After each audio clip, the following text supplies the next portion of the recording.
सुप्रभात प्यारे बच्चों, मैं मंजू शर्मा हिंदी की कक्षा 8 में आप सभी प्यारे बच्चों का स्वागत करती हूँ। बच्चों, मैं आपको पाठ 5 समास, उपसर्ग और प्रत्यय से प्रश्नों के उत्तर करा रही थी। आज मैं आपको प्रत्यय से प्रश्नों के उत्तर कराऊंगी। मैंने समास के भी प्रश्न उत्तर करा दिए हैं और उपसर्ग के भी करा दिए हैं। आज मैं आपको प्रत्यय से प्रश्नों के उत्तर कराऊंगा। आइए तो अब हम प्रश्नों के उत्तर करेंगे। तो हमारा पहला प्रश्न है, प्रत्यय की परिभाषा बताइए तथा उदाहरण भी दीजिए। हमें उदाहरण भी देना है, उदाहरण, ठीक है। तो देखिए, प्रत्यय हिंदी भाषा में, अब देखिए हमारी परिभाषा हिंदी भाषा में कुछ शब्दांश ऐसे होते हैं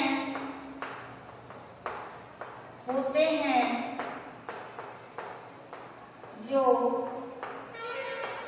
शब्दों के ऐसे होते हैं जो मूल शब्दों के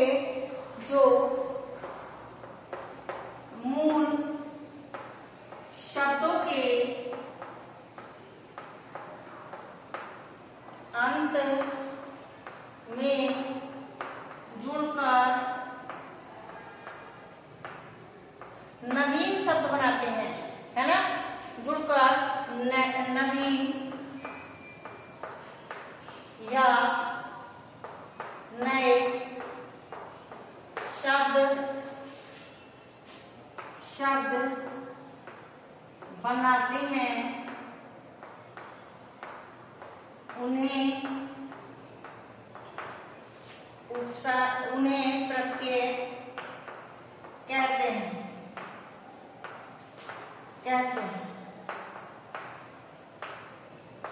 देखिए बच्चों, इसमें क्या है, हिंदी भाषा में कुछ शब्दांश ऐसे होते हैं। शब्दांश यानी शब्द ऐसे होते हैं जो मूल शब्दों के अंत में, यानी कि अंत में जुड़कर नवीन या नया शब्द बनाते हैं, उन्हें हम प्रत्यय कहते हैं। ठीक है, उन्हें हम प्रत्यय कहते हैं। अब देखिए, जैसे हमारा प्रत्यय है आवट, प्रत्यय शब्द है हमारा आवट, तो हमारा क्या होगा, लिखावट। ठीक है, आवट से। अब देखिए, हमारा एक शब्द और बन सकता है बनावट। ये भी हमारा आवट प्रत्यय लगा करके जो है शब्द बना, लिखावट, बनावट। ठीक है, तो ये क्या है, आव प्रत्यय लगा करके, यानी कि हमारा शब्द जो है बन गया। अब देखिए, ये अब एक बार और देखिए, हिंदी भाषा में कुछ शब्दांश ऐसे होते हैं जो मूल शब्दों के अंत में जुड़कर नवीन या नए शब्द बनाते हैं, उन्हें प्रत्यय कहते हैं। ये अंत में जुड़ते हैं, उपसर्ग जो होते हैं वो पहले जुड़ जाते हैं। ठीक है, जैसे हमारा उदाहरण है बच्चों, जैसे मैंने आपको बताया है पहले भी अभी, आवट जो है हमारा क्या है, प्रत्यय। ठीक है, तो जैसे हम आवट से हम दो शब्द बनाए हमने, लिखावट और बनावट। ठीक है, आगे देखिए, हम अब दूसरा प्रश्न कराएंगे। अब देखिए, दूसरा प्रश्न है हमारा, कृत प्रत्यय किसे कहते हैं, उदाहरण सहित लिखिए। कृत प्रत्यय किसे कहते हैं, उदाहरण सहित लिखिए। अब देखिए, कृत प्रत्यय क्रिया के मूल धातु, क्रिया के मूल धातु, ठीक है, रूप के अंत में जिन प्रत्ययों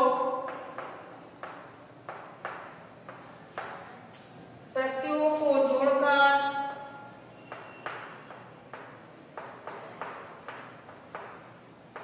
जोड़कर संज्ञा या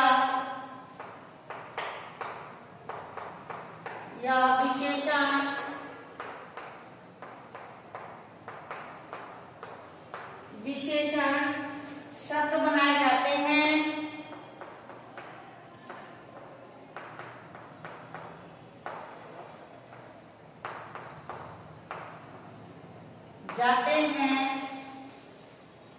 उन्हें कृत प्रत्यय कहते हैं।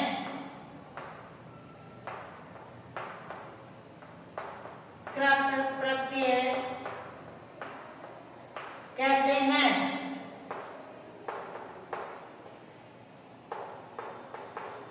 ठीक है, इनसे बनने वाले शब्द इनसे बनने वाले शब्द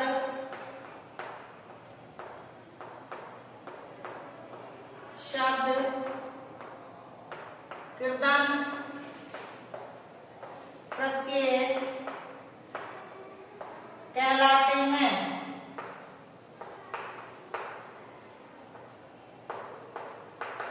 अब देखिए बच्चों, एक बार ये प्रश्न, कृत प्रत्यय क्रिया के मूल धातु के अंत में, है ना, जिन प्रत्ययों को जोड़कर संज्ञा या विशेषण शब्द बनाए जाते हैं उन्हें कृत प्रत्यय कहते हैं। इनसे बनने वाले शब्द कृदंत प्रत्यय कहलाते हैं। इनसे जो शब्द बनते हैं वो कृदंत प्रत्यय कहलाते हैं। जैसे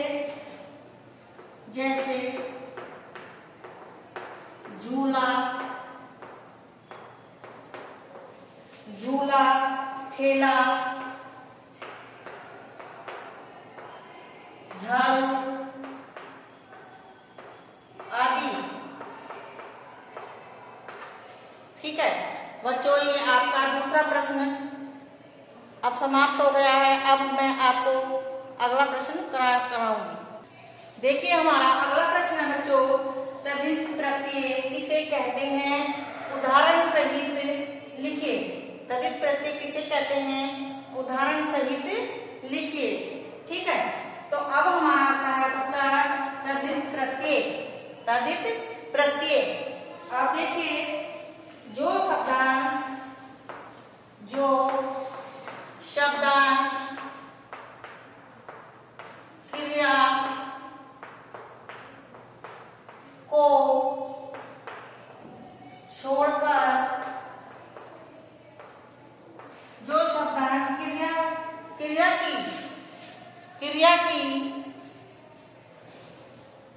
जो शब्दांश क्रिया की धातु को छोड़कर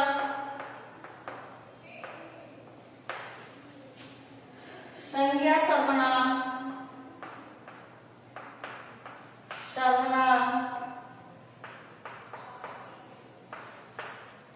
विशेषण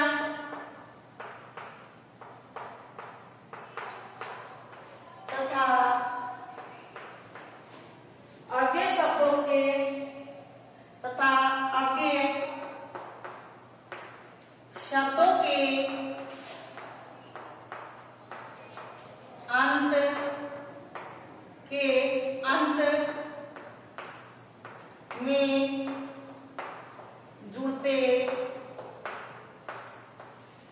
अंत में जुड़ते हैं वे तद्धित प्रत्यय कहलाते हैं।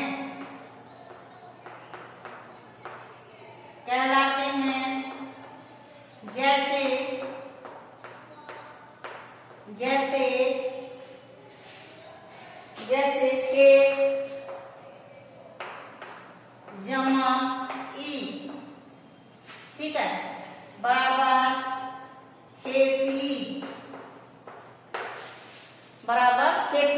अब देखिए तद्धित प्रत्यय जो शब्दांश क्रिया की धातु को छोड़कर संज्ञा सर्वनाम विशेषण तथा अव्यय शब्दों के अंत में जुड़ते हैं वे तद्धित प्रत्यय कहलाते हैं। जैसे खेत, खेत जमा ई बराबर खेती। अब देखिए बच्चों, आपका ये प्रश्न भी समाप्त हुआ। अगला प्रश्न है बच्चों, देखिए प्रश्न है हमारा, उपसर्ग व प्रत्यय में क्या अंतर है? उपसर्ग व प्रत्यय में क्या अंतर है? उत्तर देखिए, उपसर्ग व प्रत्यय में अंतर, उपसर्ग व प्रत्यय में अंतर। ठीक है, उपसर्ग वे शब्दांश हैं, उपसर्ग वे शब्दांश हैं, शब्दांश हैं जो मूल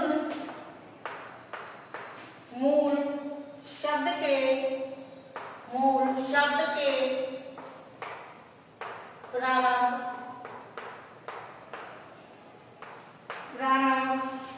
में लगाए जाते हैं। ठीक है, अब देखिए, और परंतु प्रत्यय वे शब्दांश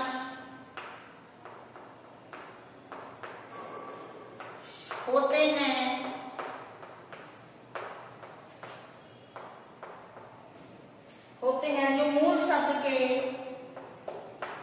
जो मूल शब्द के अंत में लगाए जाते हैं, अंत में लगाए जाते हैं। ठीक है, अब देखिए इसमें आया है उपसर्ग व प्रत्यय में अंतर, है ना, उपसर्ग व प्रत्यय में अंतर। तो उपसर्ग वे शब्दांश हैं, यानी कि उपसर्ग कैसे शब्दांश है? वे शब्दांश हैं जो मूल शब्द के प्रारंभ में लगाए जाते हैं, जो मूल शब्द के प्रारंभ में लगाए जाते हैं। ठीक है, और प्रत्यय वे शब्दांश होते हैं, प्रत्यय कौन से शब्दांश होते हैं? वे शब्दांश होते हैं जो मूल शब्द के अंत में लगाए जाते हैं, ये शब्द के अंत में लगाए जाते हैं, और जो प्रत्यय होते हैं, उपसर्ग होते हैं, वो मूल शब्द के प्रारंभ में लगाए जाते हैं। ठीक है बच्चों, ये आपका पाठ जो है समाप्त हो गया है। मैंने आपके प्रश्नों के उत्तर आपको लिखवाए हैं। जैसे आप भी स्वच्छ लेख में अपनी उत्तर पुस्तिका में लिखेंगे, वह करेंगे। ठीक है, आप सभी प्यारे बच्चे ध्यान से स्वच्छ लेख में करेंगे। आज के लिए इतना ही, धन्यवाद।